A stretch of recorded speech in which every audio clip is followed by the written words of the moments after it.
नमस्कार, ये तस्वीरें आप देख सकते हैं करनाल के मंगलसेन ऑडिटोरियम की तस्वीरें हैं, जहां आज पहुंचे हैं शिक्षा मंत्री कंवरपाल गुर्जर और साथ साथ तमाम टीचर्स अध्यापक जो हैं आपको नज़र आ जाएंगे और स्टूडेंट जो विद्यार्थी हैं वो भी यहां पर पहुंचे हुए हैं। ऐसे में एक कार्यक्रम यहां पर रखा गया है, जन भागीदारी सम्मेलन, जिसमें शिक्षा मंत्री जो हैं वो कई शिक्षकों और छात्रों को सम्मानित करते हुए आपको नज़र आ जाएंगे। तस्वीरें करनाल से हैं और बातचीत भी करने की कोशिश करेंगे नई शिक्षा नीति को लेकर जो है ये कार्यक्रम रखा गया कि क्या क्या बदलाव हुए और वो बदलाव कितने बेहतर रहे, क्या कुछ जो है उनसे शिक्षा मिली, बच्चों को किस तरीके से आसानी हुई कि वो लोग जो है किस तरीके से अच्छे तरीके से पढ़ सकते हैं, कुछ सीख सकते हैं। उसको लेकर आप देख सकते हैं एक कार्यक्रम जन भागीदारी सम्मेलन यहाँ पर आयोजित किया गया है, जिसमें अलग अलग जो शहर है वहाँ से तमाम अध्यापक जो हैं वो पहुँचे हुए हैं। आप लोगों से अपील ये है इस वीडियो को ज़्यादा से ज़्यादा शेयर करें। सरकारी स्कूल के तमाम जो है ये टीचर्स हैं और यहाँ पर आप देख सकते हैं कि शिक्षा मंत्री कंवरपाल गुर्जर उनको सम्मानित करते हुए भी नज़र आ जाएंगे। राज्य स्तरीय जन भागीदारी सम्मेलन जो है करनाल में आयोजित किया गया, करनाल के मंगलसेन ऑडिटोरियम में आयोजित किया गया, जिसके बाद तमाम शिक्षकों को यहाँ पर सम्मानित जो है वो किया जा रहा है। आप देखिए कि सर्टिफिकेट देकर जो है उन्हें सम्मानित किया जा रहा है। अलग अलग शिक्षक हैं, आप देख सकते हैं यहाँ पर दिव्यांग शिक्षक भी आपको जो है नज़र आ जाएंगे, साथ में शिक्षा मंत्री नज़र आ जाएंगे और इस पर जो है बातचीत भी करेंगे कि क्या कुछ जो है इस बारे में शिक्षा मंत्री बताना चाहते हैं।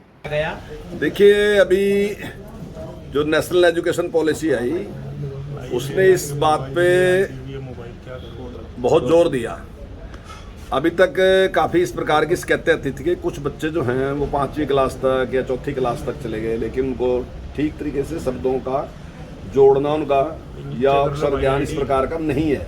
अगर एक लाइन भी पढ़ने के लिए बोलते थे तो वो ठीक से पढ़ नहीं सकते थे, जमा घटाओ, कुछ परसेंट बच्चे ऐसे थे। तो उस पर ध्यान रखते हैं, क्योंकि कुछ परसेंट का भी होना बेहद खतरनाक है कि वो भी ऐसा नहीं होना चाहिए ना, वो बीच में छोड़ देंगे पढ़ाई इसलिए। तो इसलिए नई शिक्षा नीति में इस बात पे बहुत ज़्यादा जोर दिया और निपुण भारत के नाम से इस प्रकार का कार्यक्रम चलाया। हमने भी हरियाणा में निपुण हरियाणा के नाम से इस प्रकार का प्रोग्राम चलाया और केंद्र सरकार का जोर था कि मैथ में और हिंदी में बच्चों को इस प्रकार की पूरी जानकारी होनी चाहिए उनको। तो लेकिन हमने उसके साथ साथ इंग्लिश को भी उसमें जोड़ दिया और अब उसमें सारा का सारा काम कर रहे हैं ताकि इस प्रकार की कोई प्रॉब्लम बच्चों को ना आए। और खेल खेल में बच्चों को, जैसा आपने भी सारी हमारी प्रदर्शनी देखी, ये सारा का सारा जो काम किया वो सारा हमारे टीचरों ने काम किया और खेल खेल में बच्चों के लिए इंटरेस्टेड बनाने के लिए इंटरेस्टिंग होए ताकि बच्चों को कोई इस प्रकार की दिक्कत ना हो। तो इस प्रकार का एक कार्यक्रम की शुरुआत की और उसमें काफ़ी अच्छे परिणाम सामने आए। और अभी कार्यक्रम में आपने देखा कि छोटे छोटे बच्चे थे जिनसे पूछा गया कि उनके पढ़े कहाँ तक उनके याद है।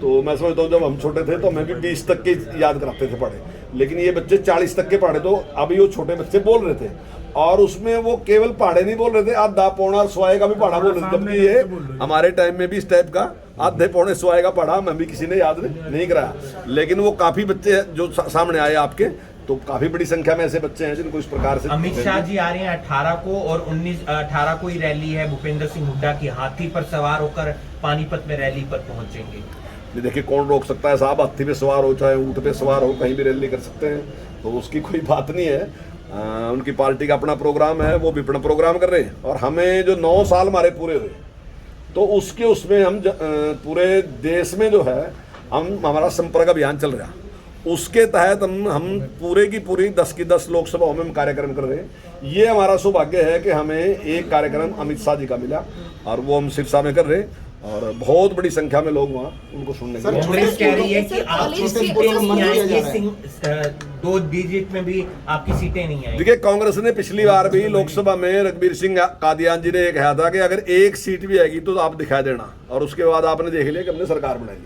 अगली बार भी सरकार हम ही बनाएंगे, क्योंकि पिछले 10 साल में जो कारनामे कांग्रेस ने किए, जिस प्रकार का विकास में भेदभाव, रोजगार में भेदभाव जिस प्रकार से किया, जिस प्रकार से किसी नियम और कानून का पालन नहीं किया, तो उनका गुस्सा आज भी लोगों के बीच में, लोग समझते हैं कि इन लोगों ने पक्षपात किया आम आदमी के साथ धोखा किया। जिसके पास काबिलियत थी उसको नौकरी न देके उस व्यक्ति को नौकरी दी जो इनका चाहता था।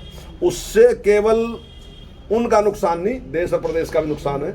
वर्तमान सरकार ने जिस प्रकार काबिलियत में नौकरियां दी और जिस प्रकार से पूरे हरियाणा में एक जैसा विकास करा। आज मैं करनाल में खड़ा और यहीं से मुख्यमंत्री हैं, लेकिन मैं दावे के साथ कह सकता हूं कि पूरे हरियाणा में एक व्यक्ति भी ये नहीं कह सकता कि सारा पैसा करनाल में लगने लग रहा। आज अगर करनाल का विकास हो रहा तो मेवात का भी वैसे ही रहा, सिरसा का भी वैसे ही रहा, यमुनानगर का भी वैसे ही रहा और पंचकुला का भी वैसे ही रहा। तो सारी जगह समान विकास होने लग रहा है। सर, पहलवानों ने 15 जून तक का समय दिया हुआ है। के अंदर कॉलेज, बीएड कॉलेज खोले गए हैं, तो जबकि किसी भी स्कूल के अंदर कॉलेज नहीं खुलने चाहिए। बीएड कॉलेज इंद्री के अंदर बहुत सारे ऐसे स्कूल्स हैं जिनके अंदर बीएड कॉलेज ओपन है। देखिए, बीएड कॉलेज जहाँ भी होगा वो निश्चित तौर से मान्यता लेके उसकी परमिशन लेके ही बीएड कॉलेज खुला होगा।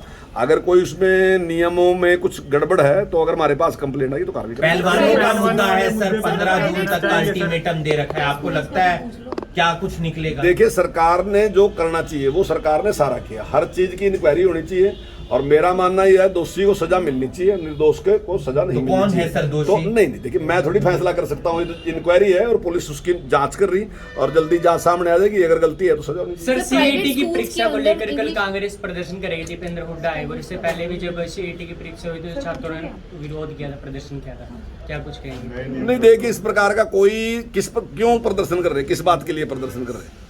कोई इस प्रकार की कहीं समस्या नहीं है, वैसे ही मुद्दा बनाते हैं अगर विपक्ष कोई मुद्दा बनाता है। लेकिन जिस प्रकार से निष्पक्ष रूप से यहाँ परीक्षाएं रही, ठीक तरीके से रही, तो वो कोई जिला परिषद की 2 सीट, ब्लॉक समिति की 5 सीट और सरपंच के चुनाव 18 पदों के लिए 9 जुलाई को होंगे। किस तरीके की तैयारी आपकी? नहीं, देखिए वो सारे के सारे लोगों की तैयारी है अपनी। ज़्यादातर जो चुनाव हैं वो सरपंच के या मेंबर के हैं चुनाव, वो कोई पार्टी चिन्ह पे चुनाव नहीं लड़े जाते।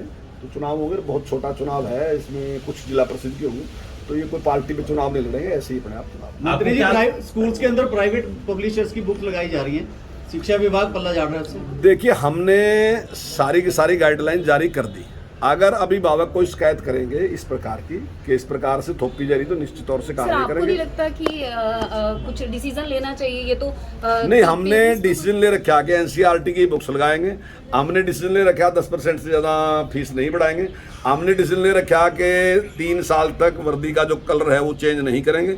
तो एक लिमिट है हर चीज़ की ना जी। आप निर्णय लेने की इतने निर्णय तो नहीं, आपने निर्णय ले रखा। अभिभावकों ने जो हमसे शिकायत की तो उसके ऊपर हमने निर्णय लिया था। अब अगर कहीं इस प्रकार की शिकायत आएगी तो कार्रवाई करेंगे। बीजेपी बिना गठबंधन के लड़ने के लिए तैयार है?